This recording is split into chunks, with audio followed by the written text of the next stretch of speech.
नमस्कार, मैं हूं अदिति नागर। भारत 24 के डिजिटल प्लेटफॉर्म पर आपका स्वागत है।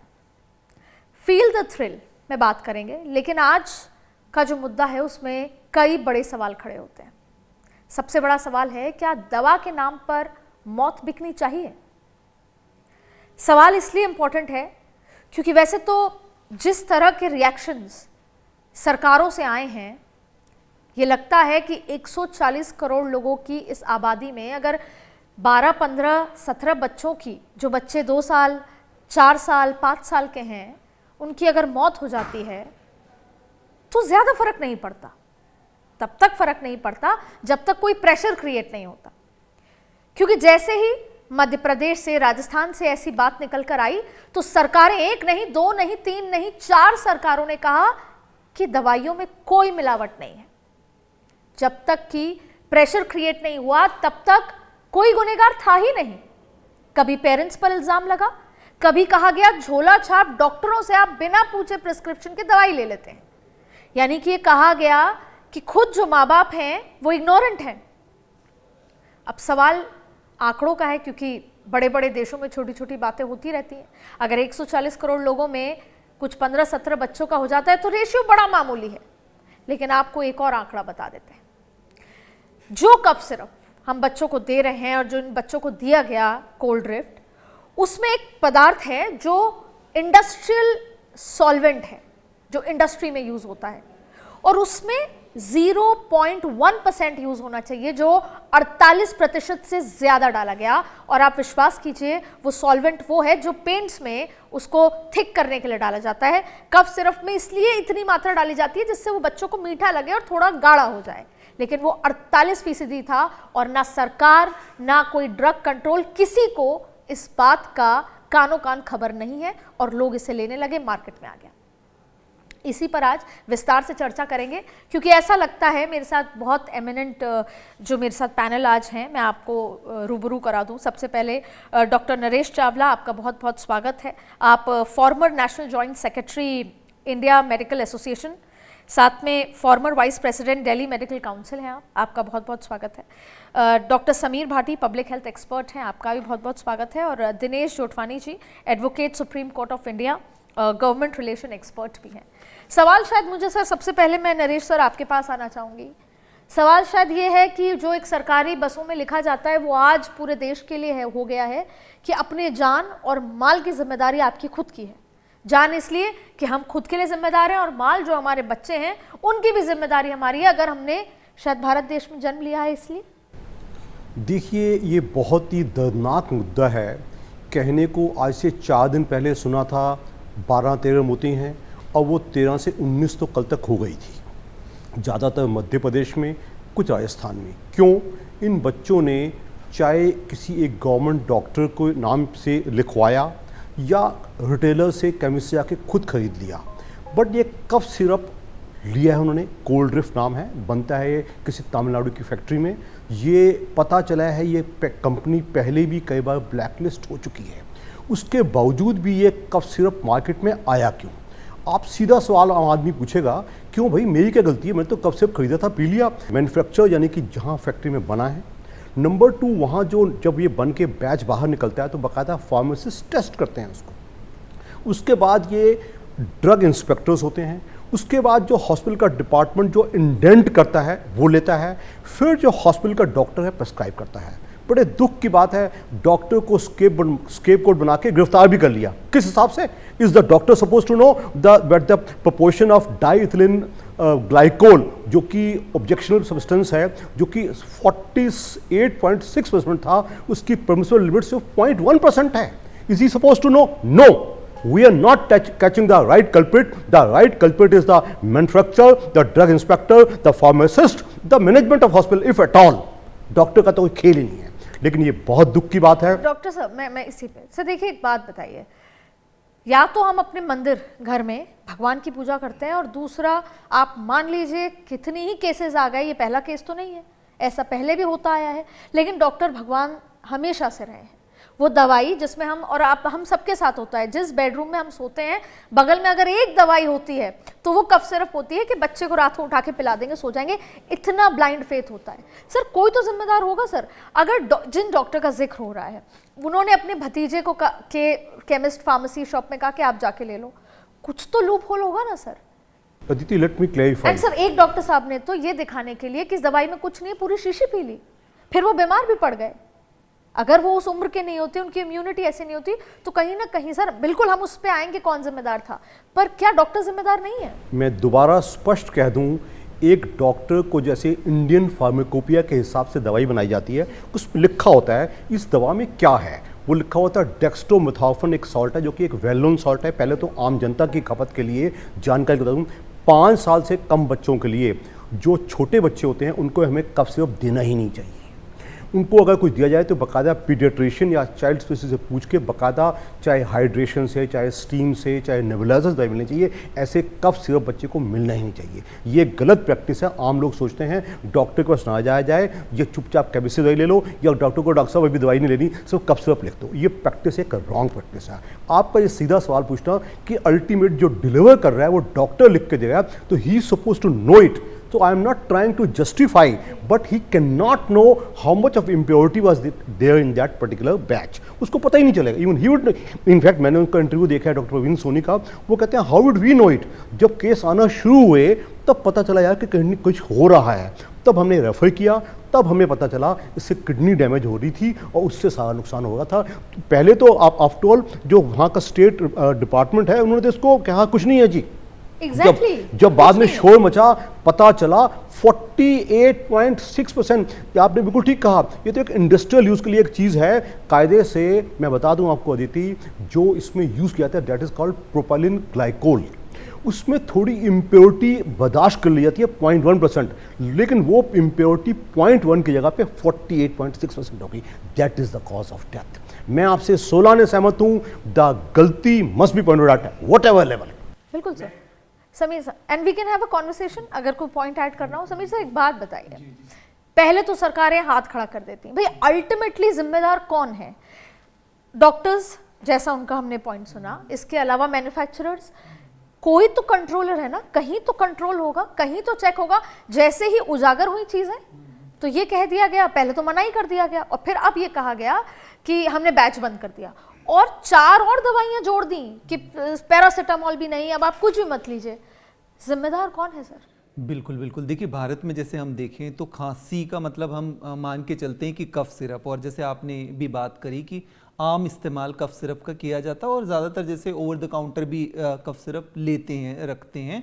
और अभी जैसा देख भी रहे हैं सीजन के अंदर कि थ्रू आउट ईयर हम खांसी होना और ये सब बड़ी आम बात हो गई है और लोगों को। तो एक यहाँ पर ये देखना ज़रूरी है कि वो डिमांड काफ़ी ज़्यादा बढ़ गई है। तो जहाँ डिमांड काफ़ी ज़्यादा बढ़ जाती है तो कई बार इस तरह की शिकायतें भी काफ़ी ज़्यादा। और कफ सिरप को लेकर देखें तो पिछले कुछ सालों में, इनफैक्ट 2022 में भी, 2023 में भी इस तरह की कुछ खबरें काफ़ी ज़्यादा देखी गई थी, और कोविड के दौरान भी इस तरह की काफ़ी खबरें देखी गई थी। अब इसमें एक चीज़ है, जैसा आपने बताया कि इसमें काफ़ी सारे स्टेक होल्डर्स इन्वॉल्व है ना, कि आप जब उसका आपको परमिशन मिली है एक वहाँ पे उस लेवल पे चलें, तो देखिए दवा का जब निर्माण करते हैं, कफ सिरप का आप ले लीजिए फॉर एग्जांपल, उसमें एक एपीआई होगा। एपीआई के साथ अगर हम देखें तो उसमें कुछ एडिटिव्स होते हैं, मतलब उस कफ सिरप का आपने देखा होगा कि कई तरह का फ्लेवर होता है, कई तरह का टेक्सचर होता है। जी जी, हमारी आम जनता को कोई मतलब नहीं है ये एपीआई, मतलब वो मिलावट और अडल्ट्रेंट्स का। बिल्कुल बिल्कुल। उनको वो तो बेचारे, बच्चा बीमार है, छुट्टी नहीं करानी स्कूल की, मैं खुद, मेरी 10 साल की बेटी है, मैं 2 कप सिरप रात को अपने साथ रखती हूं। बिल्कुल। तो कहाँ गलती होने के चांसेस बढ़ जाते हैं और कहाँ पर इस तरह का, जैसे आपने बताया, क्योंकि हम यहाँ पर यही चीज डिस्कस करेंगे कि किस लेवल पर कहाँ पर चूक होने की संभावना। इसमें QC होती है, क्वालिटी चेक्स, क्वालिटी कंट्रोल, हर लेवल पर। इनफैक्ट जब वो API आ रहा है उस लेवल पर कंपनी को इंश्योर करना होता है कि भाई वो क्वालिटी चेक हुआ है कि नहीं। जी जी, ये क्रिमिनल बात है कि 48% वो पदार्थ मिला है जो इंडस्ट्रियल सॉल्वेंट है, तो वो क्वालिटी चूक कहाँ हुई? तो सॉल्वेंट कहाँ हुआ? देखिए दवा तो उसके अंदर कुछ एक मात्रा में होगी, उसके बाद उसमें जो मैंने आपको बताया प्रिजर्वेटिव होगी, शेल्फ लाइफ, कलर, ये सब चीजें उसके अंदर हो गई।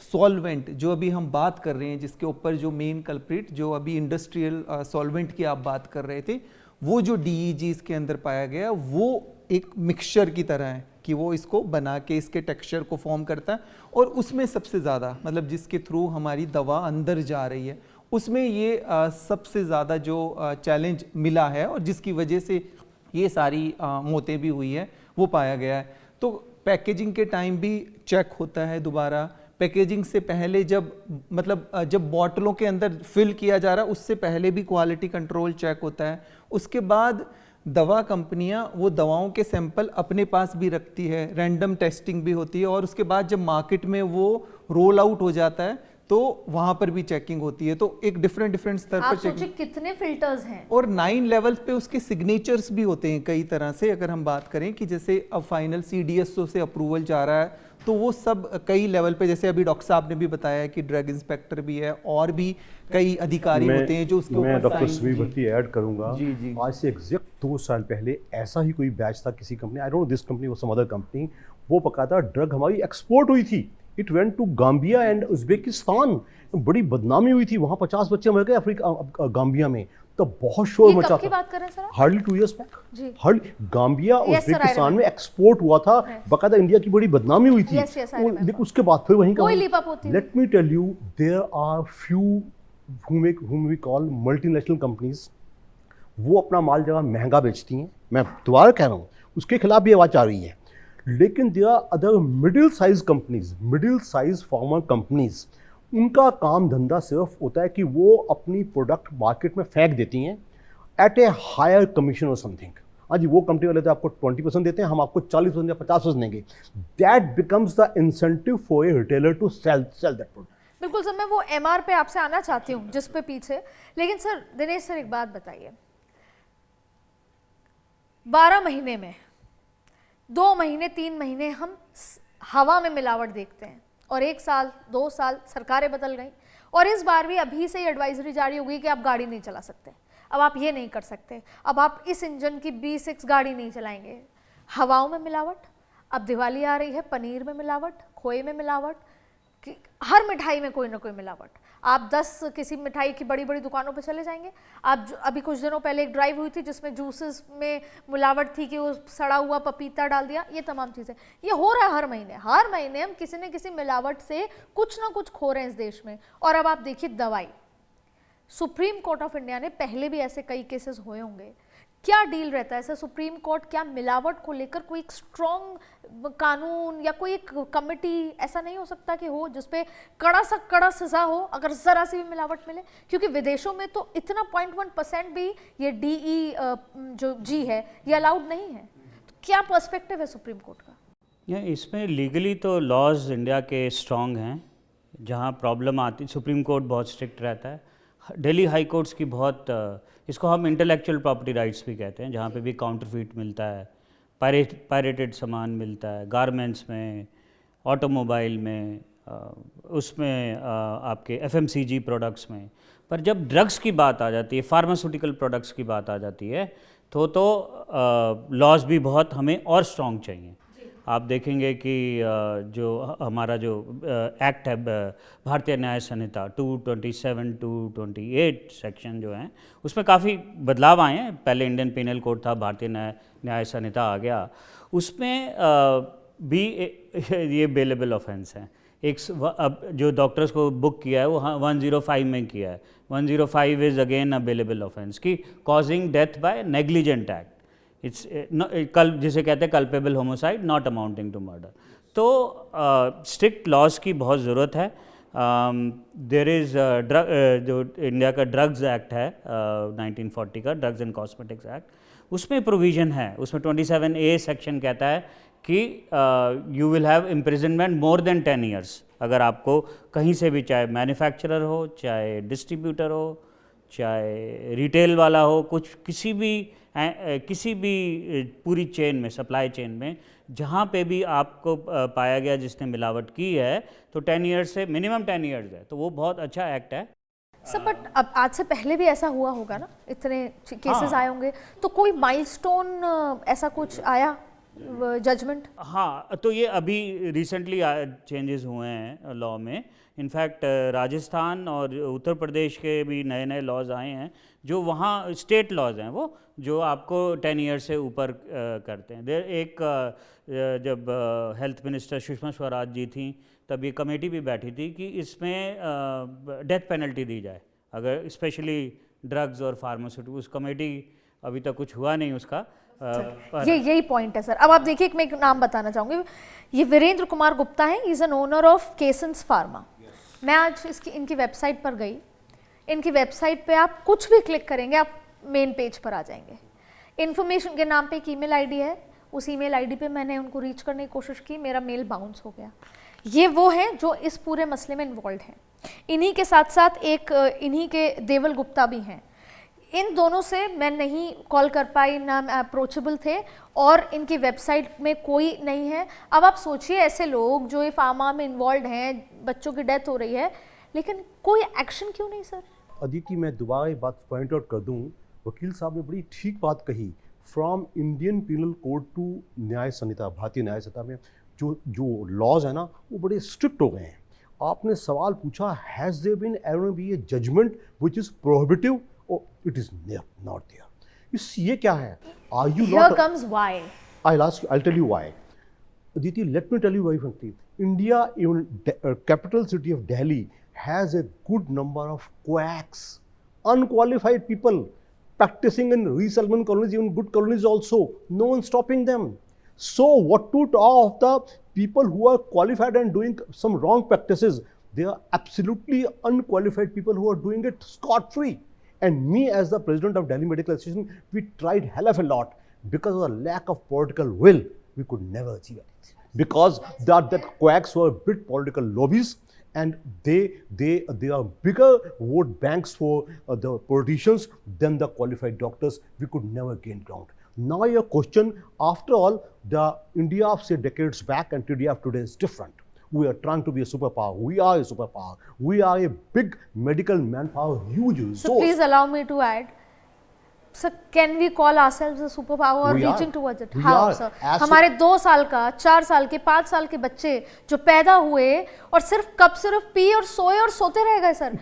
Should we call ourselves superpower, sir? Let me put it very, Aditi, let me put it very bluntly. It is a system failure. Absolutely. Indian That's where doctors we call it. are Why? the most qualified doctors. India का doctor जो विदेश जाता है ना, जो विदेश का patient India में आता है, the patient says, doctor, you are very skillful, यार, you are very knowledgeable. But when I become a part of the system, I become a failure. Sir, तो इसी में सर MR मैंने कई बार देखा है कि जब मैं किसी डॉक्टर से कंसल्ट करने जा रही हूँ तो एक लंबी लाइन, आधा पेशेंट से ज़्यादा उन MRs की होती है सर, और फिर वही जिसका कमीशन ज़्यादा है। और मैं स्किन ट्रीटमेंट अगर ले रही हूँ, मैं स्किन केयर ले रही हूँ, बेसिक्स मैं बता रही हूँ, उसमें भी मुझे कहा जाता है कि आप पर्टिकुलरली ये दवाई आपको उस एक्स शॉप पर ही मिलेगी। सर कमीशन, तो that's where come what you call it, mental dignity में भी, जहाँ डॉक्टर्स कहें नहीं, जो सही है मैं वही प्रिस्क्राइब करूँगा। Aditi, I am aware of these few malpractices. I am not denying the existence of these malpractices, but despite that, there's a good number of doctors who are doing a really good job. I want to further propagate their work. उसको glorify करना चाहिए, और जो negative work है उसको हमें demean करना चाहिए. I fully agree with you. The unfair practice, I am aware. The doctor of 1950s and 60s is different from the doctor of today. He is also part of the system. He is also corruptible. He is being corrupted. I fully admit. But that's not the end of the story. अब sir Madhya Pradesh के CM ये कहते हैं कि पहले तो मना करते हैं, फिर कहते हैं कि आरोपियों को बख्शा नहीं जाएगा। कौन है सर आरोपी? पहला सवाल, कौन है जिम्मेदार इस सरकार के हिसाब से? What do you think? तो देखिए, पूरा जैसे हमने बताया कि इसके अंदर एक चेन होती है, जिसके अंदर मैन्युफैक्चरिंग से लेकर फिर जब दवा रोल आउट हो रही है, बाहर जा रही है, इसमें गवर्नमेंट बॉडीज़ भी कुछ हैं, जैसे CDSO हो गया जिसने अप्रूवल दिया, अदर बॉडीज भी हो गई, अदर। इन सबके ऊपर कौन आता है? स्वास्थ्य मंत्रालय किसी राज्य का? डायरेक्टर जनरल, फिर पहले ड्रग कंट्रोलर हो, देन डायरेक्टर जनरल। अब तो इसमें एक बड़ा सवाल होता है ड्रग कंट्रोलर पे, क्योंकि वो पर्टिकुलर बैच जिसको कह दिया कि ये बैच नहीं था, जैसे स्कूल में कहा जाता है ना, ये 99 बैच है, ये शैतान था, वो बैच ड्रग कंट्रोलर के ने या तो आंख बंद करके अप्रूव किया, तो यहाँ पर किसकी जिम्मेदारी बनती है स्ट्रिक्ट एक्शन की? जिससे इतिहास ने तो देख लिया, पर फ्यूचर ये कभी जिंदगी में ऐसा ना हो कि भारत में एक बार हुआ था 2025 में और अब आज तक नहीं हुआ, हम 25 साल बाद कैसा कह सकते हैं? ऐसा कोई कदम सरकार उठा रही है क्या सर? हाँ, तो देखिए बिल्कुल, जैसे अब उस बैच की पर्टिकुलरली बात की है, पर अभी तो और सर्विलेंस चल रहा है, और कौन सी सर, तो बैच ऐसे आइडेंटिफाई जब कोई शहादत होती है फिर सर्विलेंस होता है सर? जी, फिर से और सर्विलेंस, और इसके अलावा जो लोग ऑलरेडी ले चुके हैं, क्योंकि जैसे ये डेटा आया है सामने, और जो ले चुके हैं उनके बाद उनके ऊपर किस तरह के और आगे आने वाले टाइम में किस तरह के इफ़ेक्ट्स आते हैं, तो वो डेटा जिस तरह से हम बात करें कि हम जैसे वेस्टर्न कंट्रीज़ में उस तरह का डेटा हम लोगों के पास मेंटेन रहता है कि इसके इतने टाइम बाद ये इफ़ेक्ट आए हैं। पर अगर कोई कुछ साल के बाद किसी किसी तरह का एक कफ सिरप या कोई भी ऐसी दवा ली है, उसको अगर किडनी की कोई प्रॉब्लम आती है, क्योंकि ख़ास तौर पे हम पर्टिकुलरली इस केमिकल की बात कर रहे हैं जिसमें एक्यूट किडनी इंजरी देखी गई है, तो उस चीज़ को वो कैसे क्लेम कर पाएगा? क्या वो कोर्ट ऑफ लॉ के अंदर ये बता पाएगा कि मेरा जो किडनी प्रॉब्लम हुई है या मुझे ये समस्या हुई है ये उस दवा के लिए, वो कैसे प्रूव कर पाएगा? तो ये क्योंकि ड्रग कंट्रोल की बात हो रही है, तो ऐसा हो सकता है कि हम सुप्रीम कोर्ट इसको, जैसे मैं अगर पर्टिकुलरली कहूँ कि ड्रग कंट्रोल अथॉरिटी को कानून के दायरे में लाया जा सकता है, ऐसा कोई प्रावधान सर? नहीं, सुप्रीम कोर्ट तो खैर हर regulatory, it's the supreme regulatory authority in India, वो तो जब वहाँ तक अपील जाए तब बात है। और अपील कौन करेंगे? पेरेंट्स करें? पब्लिक इंटरेस्ट लिटिगेशन में हो सकता है। सुप्रीम कोर्ट हस्तक्षेप नहीं करेगा सर, until unless PIL दायर हो, सुप्रीम कोर्ट इसमें हस्तक्षेप नहीं करेगा। नहीं, somebody needs to activate. Yes, suo motu कर सकते हैं, बिल्कुल कर सकते हैं। आर्टिकल 32 में प्रोविजंस हैं, जब आप किसी के फंडामेंटल राइट्स। आपने वोट चोरी में देखा कि फिर जब सुप्रीम कोर्ट ने कहा कि आधार कार्ड मान्य है, तो फिर माना गया। बिल्कुल बिल्कुल। तो सुओ मोटो कोई इनिशिएटिव, क्योंकि ये तो हाहाकार अभी तक तो नहीं है, पर हो सकता है सुप्रीम कोर्ट ले, इसमें डायरेक्शंस दे। बट प्रॉब्लम क्या है इसमें? ओवरऑल प्रॉब्लम ये है कि जो ड्रग कैसे अप्रूव होती है और ड्रग कंप्लायंसेस कैसे होती हैं, तो वो तो रेगुलेटरी, वो regulations I think they are strong. जैसे ड्रग अप्रूव होता है, आपको एनिमल पे टेस्ट करना पड़ता है, आपको मिनिमम पेशेंट्स पे टेस्ट करना पड़ता है, तब वो जाके ड्रग अप्रूव होता है, ड्रग कंट्रोलर उसको अप्रूव करता है। उसकी पूरी बहुत बड़ी रेगुलेशंस हैं, ऐसे ही नहीं ड्रग अप्रूव हो जाता। उसके बाद जब ड्रग अप्रूव हो, एक बार ही हो गया ड्रग अप्रूव, उसके बाद कि उसमें मिलावट हो रही है नहीं हो रही है, उसकी भी कंप्लायंसेस हैं। They have to go to a factory also, factory में मैन्युफैक्चरिंग कैसे हो रही है, सर, पर ये ड्रग अप्रूव तो बनने के बाद सैंपल चेक होता होगा ना sir?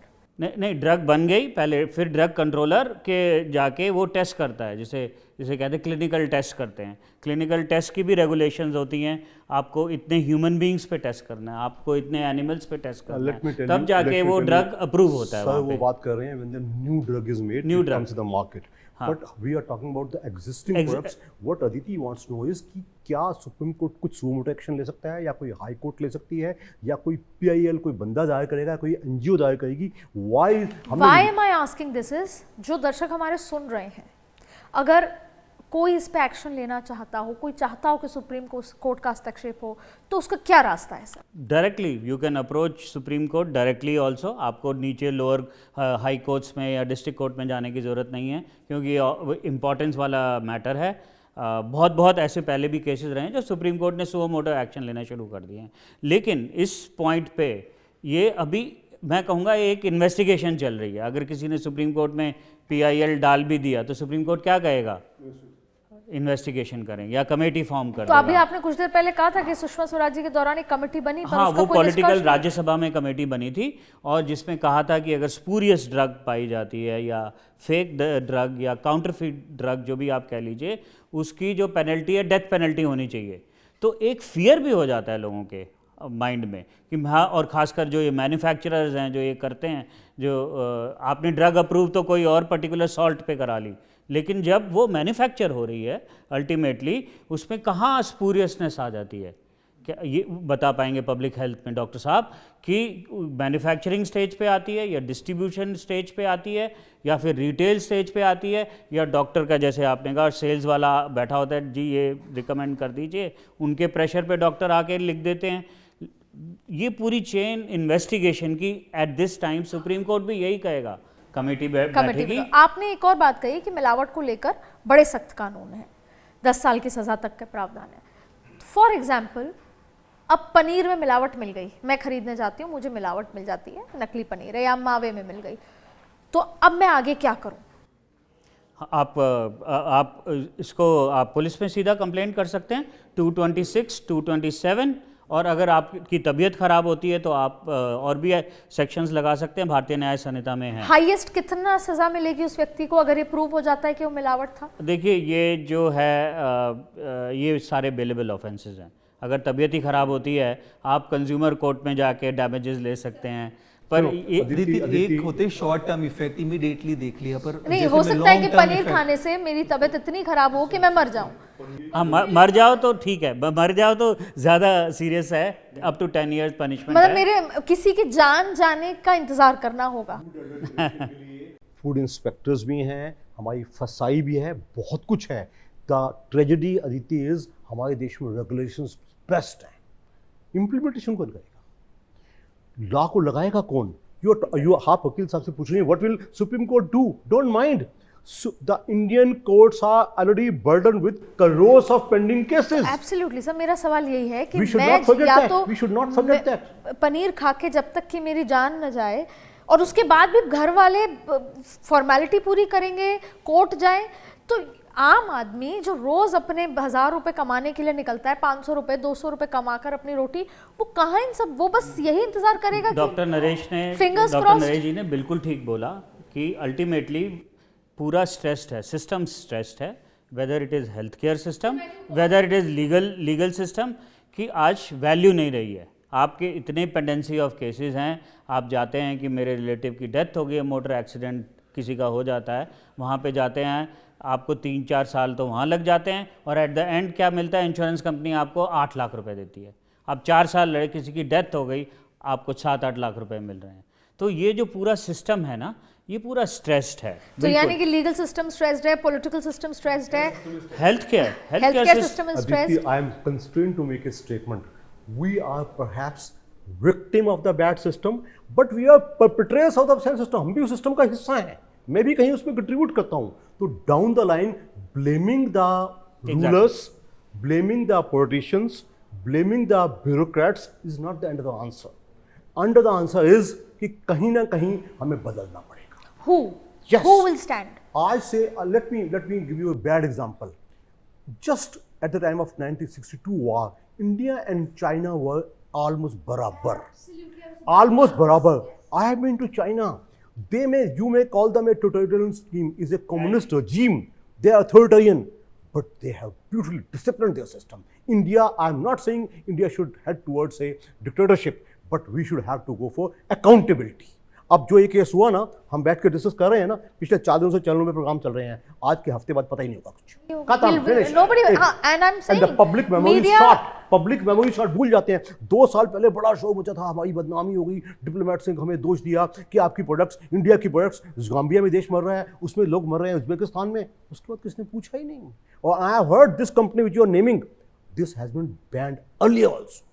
Again the same thing. It is so not we are the back fatigue, to square one. It is not the fatigue system, it is the corrupt system. Sameer sir, आप एक बात बताइए, मैं बाहर गई, देश के बाहर, तो वॉक करते हैं हम देश किसी और, तो लंदन में मुझे किसी ने आम ला के दिया कि ये बहुत अच्छा है, खाइए, मेड इन इंडिया है ये। तो सर मैंने आम खाया, मुझे नहीं लग रहा था कि मैंने ऐसा आम कभी भारत में खाया हो। अब सर मेरे देश का वो फ्रूट लंदन में जाकर अच्छी क्वालिटी का फ्रूट वहाँ खा रहे हैं लोग, मुझे लोग वहाँ ये बेच रहे हैं कि मेड इन इंडिया, आप खा के देखिए, मैं भारत में पैदा हुई हूँ, भारत की सिटीजन हूँ, लेकिन मुझे उस क्वालिटी का फ्रूट यहाँ नहीं मिलता। तो क्या है सर ये इशू कि हम एक्सपोर्ट क्वालिटी अच्छी करके, चाहे वो गारमेंट्स में हो, चाहे वो फ्रूट में हो, खाने की चीज़ों में हो, बाहर तो अच्छी चीज़ें बेच रहे हैं, और यहाँ जो हमें मिलनी चाहिए ये हम 3rd quality, 2nd grade, 4th grade खा रहे हैं। इनफैक्ट आप पिछले कुछ सालों या पेस्टिसाइड्स वाला खा रहे हैं। फूड टेस्टिंग को लेकर अभी जिस तरह से थोड़ा सा फसाई थोड़ा एक्टिव हुई है, और अभी त्योहारों के टाइम में आप देखेंगे कि एकदम से आपको पनीर के साथ, और अभी कुछ दिनों पहले घी भी, मिलावटी घी काफ़ी ज़्यादा मिला, 1600 किलो घी को पकड़ा गया है। तो फ्रूट्स की भी बात करें, जैसे हम कहते हैं कि भाई हेल्दी रहने के लिए तो आपको फूड ऑर्गेनिक चीज़ें खानी है, फ्रूट्स एंड वेजिटेबल्स, पर उसमें भी जिस तरह से हम पेस्टिसाइड्स, क्योंकि हम लैब टेस्टिंग करते हैं और ये देखते भी हैं कि उसमें भी pesticide, even milk and milk product के अंदर भी हम देख रहे हैं किस तरह की, तो जो उसका ओवरऑल, हम पेस्टिसाइड्स की तो बात ही कर रहे हैं, इसके बाद कुछ इंजेक्टेबल्स भी होते हैं जो दिए जाते हैं स्पेसिफिकली प्रोडक्शन को बढ़ाने के लिए, ग्रोथ को बढ़ाने के लिए।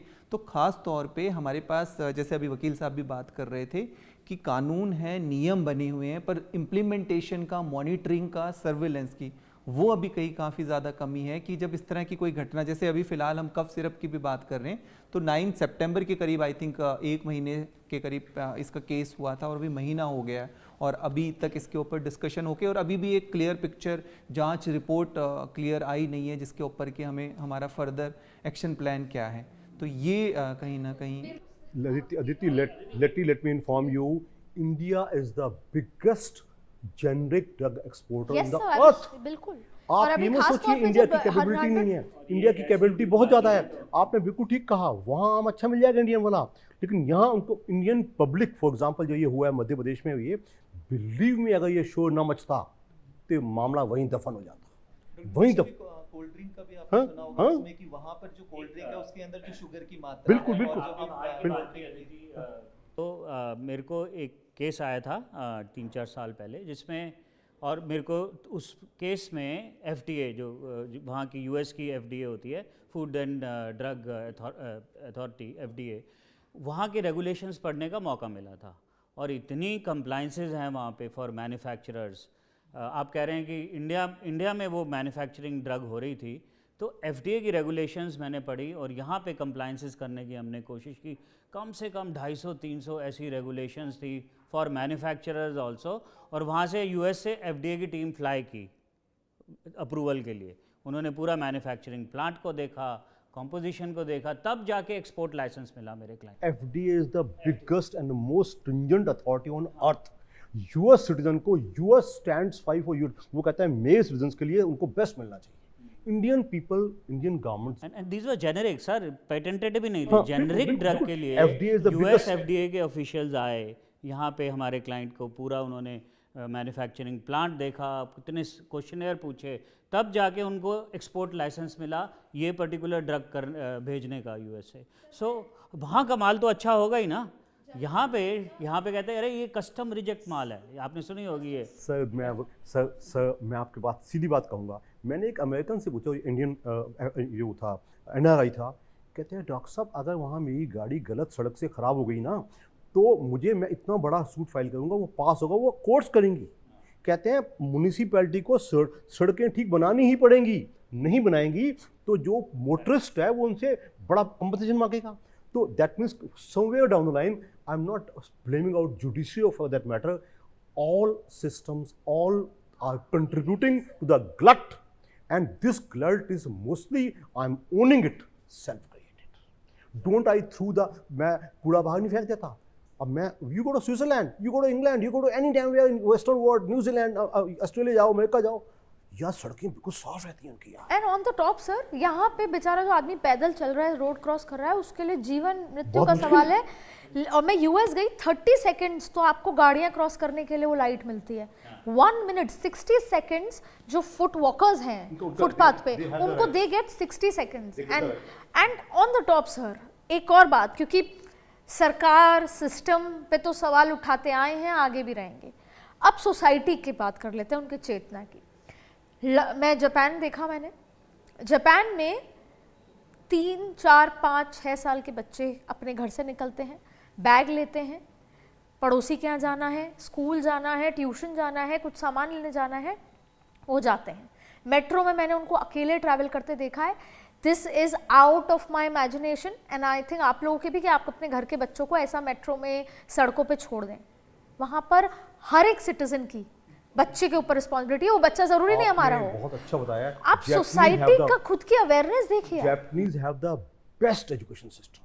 बच्चे को पहले दिन से दूसरे की इज्जत करना, डिसिप्लिन में रहना, ये अच्छा से सिखाया जाता है। और सर इस जापान का हर बच्चा किसी न किसी, सबकी जिम्मेदारी है कि उनको उनके घर तक, ये नहीं है कि बच्चा गायब हो गया, कुछ हो गया तो सर सोसाइटी एग्जांपल अदिति, ठीक है, हमारा हेल्थ केयर सिस्टम है स्ट्रेंड है, लीगल सिस्टम स्ट्रेंड है, as a society and community we are all stranded, but अभी मैं किसी इकोनॉमिस्ट का इंटरव्यू भी पढ़ रहा था कि ultimately, and I am a lawyer, okay, I am lawyer with more than 30 years experience, I will blame lot of that on the legal system also. I have courage to blame my system also, जिसका मैं part हूँ. आज court गया था मैं सवेरे और पूरा कोर्ट भरा हुआ था और पता लगा एंड मोमेंट पे, और लोग बाहर से आए थे, ऑल ओवर इंडिया से लोग आए हुए थे, पता लगा जज साहब छुट्टी पे आज, उनको लास्ट मोमेंट पे कुछ हो गया और एक दिन पहले भी नहीं बताया उन्होंने छुट्टी. तो इतने लोगों का time, including mine. But what I am trying to say here is a bigger picture. और वो इकोनॉमिस्ट जो मैं बता रहा था जिनका मैंने पढ़ा, ultimately everything boils down because there is no justice. और लोग ऐसे जो कंपनीज बन रही हैं, अगर वो पहले ही मौके पे if they get reprimanded or they get penalties, तो ये ग्रो नहीं करेगा. So I am a part of legal system, and I am saying as a community, as a healthcare system, we are all failing. Is one of the reasons is we need more judges, we need more infrastructure. Sir, everywhere teachers हमारी कम भर्ती हैं, doctors हमारे कम हैं. हमें कहा जाता है कि हर साल IIT IIM बन रहा है, नहीं है. पिछले 5 साल ये पार्लियामेंट में ऑन रिकॉर्ड बयान है. समीर सर, एक बात बताइए, अल्टीमेटली एक दौर की चर्चा हम अपने दादा पिताजी से सुनते आए हैं कि रेल का एक्सीडेंट हुआ, इस्तीफा मांगा जाता है रेल मिनिस्टर से. वो खुद में भी हुआ है in India also, but the public values have changed now. अब सर कोई रेल मिनिस्टर तो नहीं चला रहा ट्रेन, फिर भी इस्तीफा देते हैं. जिम्मेदारी कौन लेगा सर? जिम्मेदारी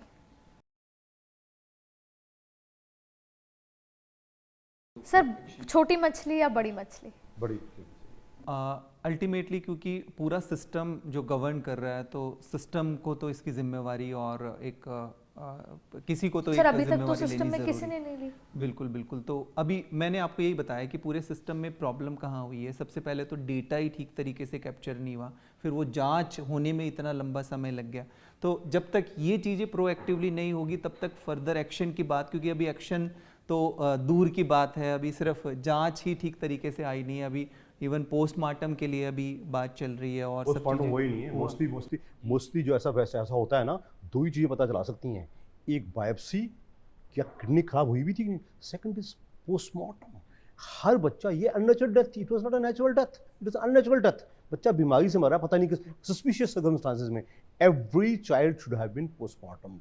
नहीं हुआ. राजस्थान में तो ये कहा गया कि एविडेंस ही नहीं है, अभी तो सबूत नहीं है, तो किस दवाई को नहीं है. मैं Aditi, I am constrained to make another statement. मैंने 2-3 साल पहले ही बोला है, हिंदुस्तान में सर जान की कीमत ही नहीं है. अगर ऐसी एक मौतनी, एक छोटा हादसा भी USA या किसी स्टेशन में हो जाए ना, पूरा डिपार्टमेंट से टॉप तक सारे बर्खास्त हो जाएंगे. हमने ऐसी, चलिए सर, US में तो पॉपुलेशन कम है, चाइना में हो जाए. चाइना में, madam let me tell you why I quoted the example. China is a recent example of recent growth. 1962 India and China were together, बराबर, आजू बाजू. अब चाइना कहाँ हो, हम कहाँ? टेक्नोलॉजी में अगले 50 साल कंपीट, 50 साल लगा लो. क्यों? कहने को मुझे कहा जाता है कि सर हमारी तो डेमोक्रेसी है, क्या हम डेमोक्रेसी को खाएंगे क्या? खाली एक इमेच्योर डेमोक्रेसी को खा के हम बढ़ सकते हैं क्या? We can not. US is a mature democracy. आप जानती हैं, आपने सवाल पूछा कौन? मीडिया करेगा. मीडिया. US में if the president is indicted, उसको भी नहीं बख्शते. You know very well, President Trump was indicted. I take this responsibility. President Trump was indicted. Had he not been elected second time, तो jail में था ये. अगर ये सेकंड टाइम इलेक्ट ना होता तो उसकी पनिशमेंट आ चुकी थी. सो आई से, हमें तो as a citizen of India, as doctor, he as a public expert, he as a lawyer, we have to be vigilant, we have to contribute. हम बरेली को दिखाते हैं और हम इस पे बच्चे की डेथ हो गई, उस तरीके से नहीं दिखाया. बरेली में क्या हुआ, बुलडोजर चला, वो दिखाया गया. हमारे हिसाब से all sections of Indian society, they need to brace up, they need to watch each other, they need to be a peer group. Sir, आप तीनों से एक सवाल है, अगर यही बच्चे, ये तो बच्चे थे, कोई छिंदवाड़ा का, कोई किसी गांव का, यही बच्चे किसी हेल्थ मिनिस्टर के रिश्तेदार के बच्चे होते, उनके खुद के होते, तो क्या होता सर? होता ये कि सारा नीचे से ऊपर तक सारे बर्खास्त कर देते उठा के, नीचे से लेके इंस्पेक्टर से लेके डॉक्टर से लेके फार्मेसिस्ट से लेके सारे बर्खास्त कर देते। अब क्योंकि basically the people who are going to a civil hospital obviously they are belong to a lower socio economic status, और उसमें तो दवाइयां भी गवर्नमेंट हर जान की कीमत है। इन सर इन वेस्टर्न कंट्रीज एक जान भी जाती है ना, उसकी अकाउंटेबिलिटी पर हमारे साथ सिस्टम में बैठे लोगों के तो बच्चे विदेश से दवाइयां खा रहे हैं क्योंकि वो विदेश में पढ़ रहे हैं। You know it all. कहते हैं मीडिया की तो आंखें भी चाह रहे हैं, दिमाग भी चाह रहे हैं, कान भी चाह रहे हैं, लेकिन it has to deliver.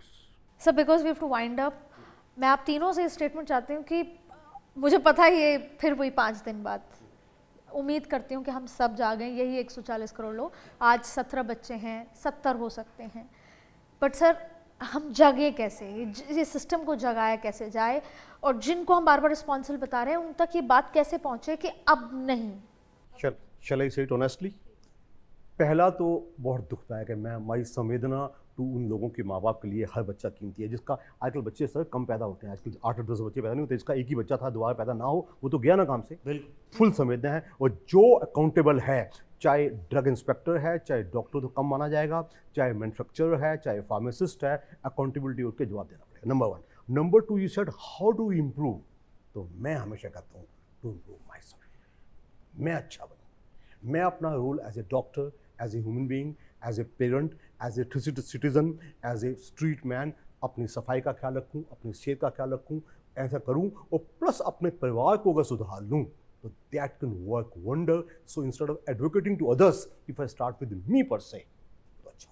Plus तब मैं ये तब कह सकता हूं, मैं दूसरे पे उंगली तब उठा सकता हूं जब मैं अपने को सुधारूंगा। थिंग इज, इंडिया में हर कोई उंगली दूसरे पे कर देता है, this is the whole cause of all that. Sir आप बताइए, वैसे तो ये सवाल नहीं अच्छा है, लेकिन क्या कोर्ट हस्तक्षेप करके बड़ा कॉम्पनसेशन उन परिवारों को दिला सकता है? कंपनसेशन तो बिल्कुल मिल सकता है, लेकिन मैं जो डॉक्टर साहब ने डॉक्टर नरेश जी ने बात बोली कि मैं अपने पे पहले फिंगर्स करूँगा, हाउ आई इम्प्रूव, और मैं अपने पे कहने के लिए मैंने पहले भी बोला, मेरे को जो उम्मीद है या जो आशा है लीगल सिस्टम, निराशा भी उन्हीं से ही है, लीगल सिस्टम से है, और legal system includes everybody, it includes lawyers, it includes जजेस, लॉ इन्फोर्समेंट, पुलिस, आपके ड्रग कंट्रोलर अथॉरिटी, इंस्पेक्टर्स, ये जब तक लीगल सिस्टम हमारा इम्प्रूव नहीं होगा, ये इंसिडेंट्स चलते रहेंगे, ये जो stronger punishment. So I am looking at myself as a part of legal system, जब, और ये सबको इम्पैक्ट करेगा, ये हेल्थ केयर को इम्पैक्ट करेगा, ये आपके इंटरनेशनल रिलेशंस को, आपके एक्सपोर्ट्स को, आपकी इंडस्ट्री को और आपकी इकोनॉमी को इम्पैक्ट करेगा। Please if we want to improve, Aditi, legal system को इम्प्रूव करना पड़ेगा हमें। सर हम ये आत्मनिर्भर भारत और 2047 का भारत, न्यू इंडिया, सर कैसे बनेगा न्यू इंडिया? बिल्कुल, देखिए जैसा अभी हमने बात की, और इसके साथ साथ हम फार्मेसी ऑफ इंडिया की भी बात कर रहे थे, और काफ़ी ज़्यादा हमारी ड्रग्स वगैरह बाहर एक्सपोर्ट भी होती है, और APIs पे, इन पे गवर्नमेंट ने कई तरह की स्कीम और इंसेंटिव्स भी निकाले हैं ये सब की, ताकि प्रोडक्शन को और ज़्यादा बढ़ावा मिले, लोगों को रोज़गार मिले। पर कहीं ना कहीं जैसे मैंने यही बताया है कि अभी वकील साहब बात कर रहे थे, जो इसके लिए लॉज बने हुए हैं उसका इन्फोर्समेंट होना बहुत ज़्यादा ठीक तरीके से ग्राउंड लेवल पे ज़रूरी है। नहीं तो हम कितनी भी तरह की स्कीम्स बनाते रहें और इस तरह की घटनाएं आती रहेंगी, तो कहीं ना कहीं अगर हमारा एक इंटरनेशनल लेवल पर भी जो नाम है उसको भी काफ़ी ज़्यादा क्षति पहुंचती है, और पहले भी इस तरह की इंटरनेशनल लेवल पर ऐसी घटनाएं हो चुकी है।